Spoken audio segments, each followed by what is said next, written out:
Well, you spoke several times before about ideological subversion. That is a phrase that I'm afraid some Americans don't fully understand.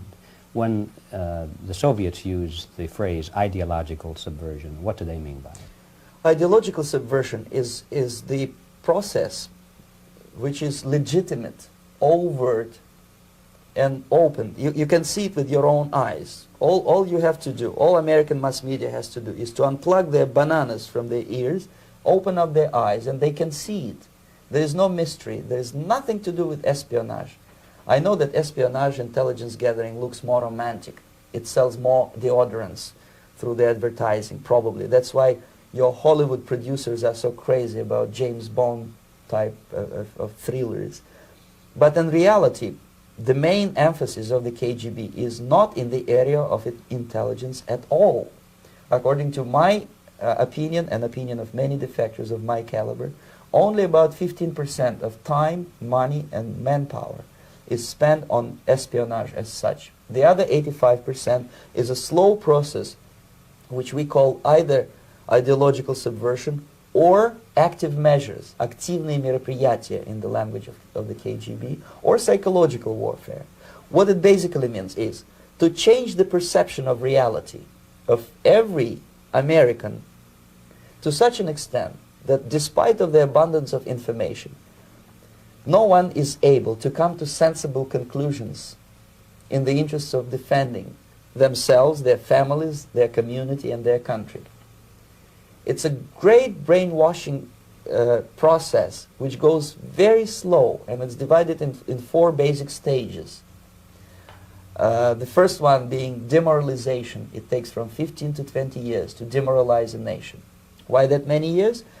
Because this is the minimum number of years which requires to educate one generation of students in the country of your enemy, exposed to the ideology of the enemy. In other words, Marxism-Leninism ideology is being pumped into the soft heads of at least 3 generations of American students without being challenged or counterbalanced by the basic values of Americanism, American patriotism. The result you can see. Most of the people who graduated in the 60s, dropouts or half-baked intellectuals, are now occupying the positions of power in the government, civil service, business, mass media, educational system. You are stuck with them. You cannot get rid of them. They are contaminated. They are programmed to think and react to certain stimuli in a certain pattern. You cannot change their mind, even if you expose them to authentic information, even if you prove that white is white and black is black, you still cannot change the basic perception and the logic of behavior. In other words, these people, the process of demoralization is complete and irreversible. To get rid society of these people, you need another 20 or 15 years to educate a new generation of patriotically minded and common sense people who would be acting in favor and in the interests of United States society. And yet these people who've been programmed and, as you say, in place and Yes. who are favorable to an opening with the Soviet concept, these are the very people who would be marked for extermination in this country? Most of them, yes. Simply because the psychological shock when they will see in future what the beautiful society of equality and social justice means in practice, obviously they will revolt. They will be very unhappy, frustrated people. And the Marxist-Leninist regime does not tolerate these people. Obviously they will join the links of dissenters, dissidents. Unlike in present United States, there will be no place for dissent in future Marxist-Leninist America. Here you can get popular like Daniel Ellsberg and filthy rich like Jane Fonda for being dissident, for criticizing your Pentagon. In future, these people will be simply squashed like cockroaches. Nobody is going to pay them nothing for their beautiful, noble ideas of equality. This they don't understand, and it will be greatest shock for them, of course. The demoralization process in the United States is basically completed already. For the last 25 years, actually it's overfulfilled, because demoralization now reaches such areas where previously not even Comrade Andropov and all his experts would even dream of such a tremendous success. Most of it is done by Americans to Americans, thanks to lack of moral standards. As I mentioned before, exposure to true information does not matter anymore. A person who was demoralized is unable to assess true information. The facts tell nothing to him. Even if I shower him with information, with authentic proof, with documents, with pictures, even if I take him by force to the Soviet Union and show him concentration camp, he will refuse to believe it until he is going to receive a kick in his fat bottom. When a military boot crashes his, then he will understand, but not before that. That's the tragic of the situation of demoralization. So basically America is stuck with demoralization, and unless, even if you start right now, here, this minute, you start educating new generation of Americans, it will still take you 15 to 20 years to turn the tide of ideological perception of reality back to normalcy and patriotism. The next stage is destabilization. This time, subverter does not care about your ideas and the patterns of your consumption. Whether you eat junk food and get fat and flabby, it doesn't matter anymore. This time, and it takes only from 2 to 5 years to destabilize a nation, what matters is essentials: economy, foreign relations, defense systems. And you can see it quite clearly that in some areas, in such sensitive areas as defense and economy, the influence of Marxist-Leninist ideas in the United States is absolutely fantastic. I could never believe it 14 years ago when I landed in this part of the world, that the process will go that fast. The next stage, of course, is crisis. It may take only up to 6 weeks to bring a country to the verge of crisis. You can see it in Central America now. And after crisis, with a violent change of power, structure, and economy, you have so-called the period of normalization. It may last indefinitely.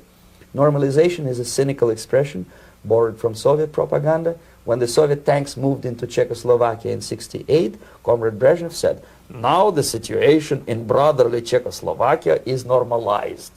This is what will happen in the United States if you allow all these schmucks to bring the country to crisis, to promise people all kind of goodies and the paradise on earth, to destabilize your economy, to eliminate the principle of free market competition, and to put a big brother government in Washington, D.C., with benevolent dictators like Walter Mondale, who will promise lots of things, never mind whether the promises are fulfillable or not.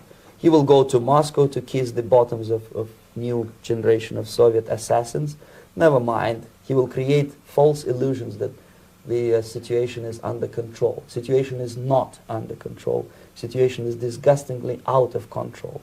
Most of the American politicians, media, and educational system trains another generation of people who think they are living at a peacetime. False. The United States is in the state of war, undeclared total war against the basic principles and the foundations of this system. And the initiator of this war is not Comrade Andropov, of course. It's the system. However ridiculous it may sound, the world communist system or the world communist conspiracy, whether I scare some people or not, I don't give a hoot. If you are not scared by now, nothing can scare you. But you don't have to be paranoid about it. What actually happens now, that unlike myself, you have literally several years to live on unless the United States wake up. The time bomb is ticking. With every second, the disaster is coming closer and closer. Unlike myself, you will have nowhere to defect to, unless you want to live in Antarctica with penguins. This is it. This is the last country of freedom and possibility. Okay, so what do we do? What is your recommendation to the American people? Well, the immediate thing that comes to my mind is, of course, There must be a very strong national effort to educate people in the spirit of real patriotism, number one. Number two, to explain them the real danger of socialist, communist, whatever, welfare state, big brother government. If people will fail to grasp the impending danger of that development, nothing ever can help United States. You may kiss goodbye to your freedom, including freedoms to homosexuals, to prison inmate. All this freedom will vanish, evaporate in 5 seconds, including your precious lives. The second thing, the moment at least part of United States population is convinced that the danger is real, they have to force their government. And I'm not talking about sending letters, signing petitions, and all this beautiful, noble activity. I'm talking about forcing United States government to stop aiding communism. Because there is no other problem more burning and urgent than to stop the Soviet military-industrial complex from destroying whatever is left of the free world. And it is very easy to do. No credits, no technology, no money, no political or diplomatic recognition, and of course no such idiocy as grain deals to USSR. The Soviet people, 270 millions of Soviets, will be eternally thankful to you if you stop aiding a bunch of murderers who sit now in Kremlin and whom President Reagan respectfully calls government. They do not govern anything, least of all such complexity as the Soviet economy. So basic, two very simple, maybe too simplistic answers or solutions, but nevertheless they are the only solutions. Educate yourself, understand what's going on around you. You are not living at the time of peace. You are in a state of war, and you have precious little time to save yourself.